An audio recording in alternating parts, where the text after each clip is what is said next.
नमस्कार। मैं हूं पवन कुमार दास। मैं बिहार के मधुबनी जिला अंतर्गत शिवीपट्टी गांव के वासी हूं तथा अभी मैं सीएम साइंस कॉलेज मधेपुरा में प्रोफेसर के पद पर कार्यरत हूं।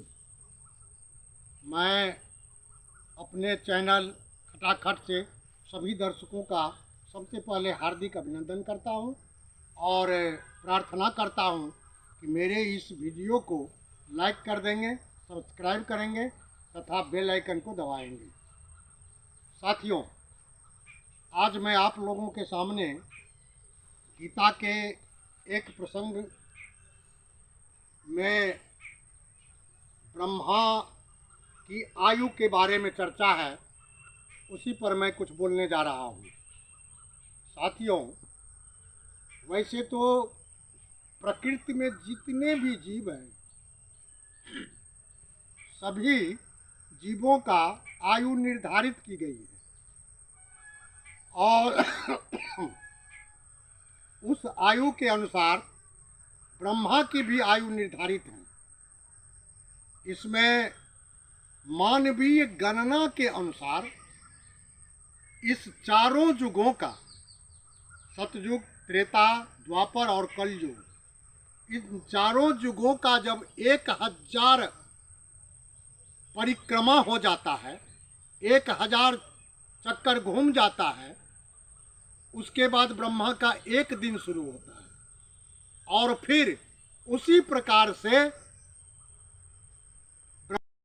तो रात भी होती है। वही चारों युग जब 1000 चक्र मारता है तो ब्रह्मा का रात शुरू हो जाता है। अतः सबसे पहले हम ये जानेंगे कि ब्रह्मा का ये जो 4 युग है उसकी आयु कितनी सीमित है। तो साथियों, ब्रह्मा ने उनका जो निर्धारण किया है युग के अनुसार, तो सतयुग पहले आता है। तो सतयुग में उस समय जो युग था वो सतयुग इसलिए कहलाया कि वो धर्म का युग था। कदाचार नहीं होता था, पाप नहीं होता था, पाप से मुक्त था, वो ज्ञानी आदमी सब था तथा धर्मात्मा सब था। इसीलिए उस युग का नाम सतयुग पड़ा और भगवान ने इन सतयुग को 17,28,000 वर्ष की आयु दी। उसके बाद आता है द्वापर, उसके बाद त्रेता आता है। तो त्रेता युग में कुछ कदाचार, अधर्म और पाप प्रवेश कर गया था। इसीलिए त्रेता युग का जो आयु है उसे कुछ कम करके 12,96,000 वर्ष कर दिया गया। उसके बाद द्वापर आता है। तो द्वापर आते आते बहुत सा अधर्म, अत्याचार, पापी द्वापर पर हावी हो गया। इसलिए उसको भी थोड़ा त्रेता युग से कम करके समय सीमा निर्धारित की गई और उसकी आयु दी गई 8,64,000 वर्ष। तब फिर आता है कलयुग। तो कलयुग में जैसे हम लोग अभी हैं, कलयुग में ही हैं। तो कलयुग में सबसे ज़्यादा अत्याचार, अनाचार, माने जितने भी पापी हैं, यह पाप कर्म सब कलयुग के लिए ही है। उसी से कलयुग का जन्म ही हुआ है। अतः इस युग को भी उस द्वापर से कम करके 4,32,000 वर्ष कर दिया गया।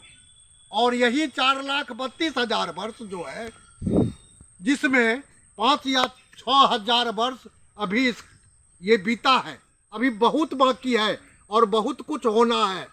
इसलिए साथियों, मैं ये बताना चाहता हूँ कि यह ब्रह्मा का जो ये दिन है और ये रात है वो 1000 चक्र के बाद आता है। तो ब्रह्मा की आयु कितनी हुई? तो इसीलिए गणना के अनुसार जो है तो ब्रह्मा की आयु 100 वर्ष की गई है और 100 वर्ष के बाद ब्रह्मा मर जाते हैं। 100 वर्ष तक जीवित रहते हैं ब्रह्मा और वो मर जाते हैं। इसी 100 वर्ष में यदि हम गणना करें तो सतयुग का 17,28,000 वर्ष, त्रेता का 12,96,000 वर्ष, द्वापर का 8,64,000 वर्ष तथा इस कलयुग का 4,32,000 वर्ष, उसमें हम जोड़ देंगे तो सारा का सारा 31 नील 10 खरब और 40 अरब वर्ष तक ब्रह्मा जीते हैं। उसके बाद ब्रह्मा की मृत्यु हो जाती है, तब प्रलय आता है। उसके बाद सारी सृष्टि में प्रलय हो जाता है और फिर नया युग आरंभ होता है। इसलिए साथियों, मैं यह बताना जरूरी समझा, क्योंकि यह है तो बहुत आश्चर्यजनक गप, कुछ कड़वा भी है लेकिन सत्य है। ये गीता का कथन है। और जब ब्रह्मा का दिन शुरू होता है तो सभी जितने जीव हैं सभी उत्पन्न हो जाते हैं, और ब्रह्मा का जब रात होती है तो उस रात में सभी प्रलय आता है तो सभी प्रलय कर जाते हैं, पलायन कर जाते हैं। अतः उत्पत्ति और पलायन सब ईश्वर के हाथ में है। इसीलिए कहा गया है कि भूतो भूतो प्रलयस्यति, यानी धीरे धीरे जब वो भौतिक जितने भी चीज हैं, जितनी भी वस्तुएं हैं, जितने भी जीव हैं, सभी प्रलय कर जाते हैं और सभी जो है सो मर जाते हैं, और नया फिर सृष्टि होता है, जिस सृष्टि में पुनः फिर से यही चारों युग उत्पन्न होता है। जैसे ये कलयुग है, अब कलयुग यदि समाप्त होने पर रहेगा तो भगवान पुनः कली के अवतार में जन्म लेंगे, कली का अवतार होगा, और उसके बाद कलयुग समाप्त हो जाएगा और पुनः सतयुग का जन्म होगा। यानी यह क्रिया अनवरत रूप से चलता आ रहा है और चलता रहेगा। इसी तरह युग आएगा, युग जाएगा, ब्रह्मा भी आएंगे और वो भी चले जाएंगे। वैसे ब्रह्मा की मृत्यु जो है, क्योंकि ब्रह्मा उसको क्या कहते हैं, ब्रह्मांड के मालिक हैं, और ब्रह्मांड की रखवाली करने के लिए ब्रह्मा की उत्पत्ति हुई है, समझे ना। तो इस सारे ब्रह्मांड की रखवाली वो ब्रह्मा करते हैं।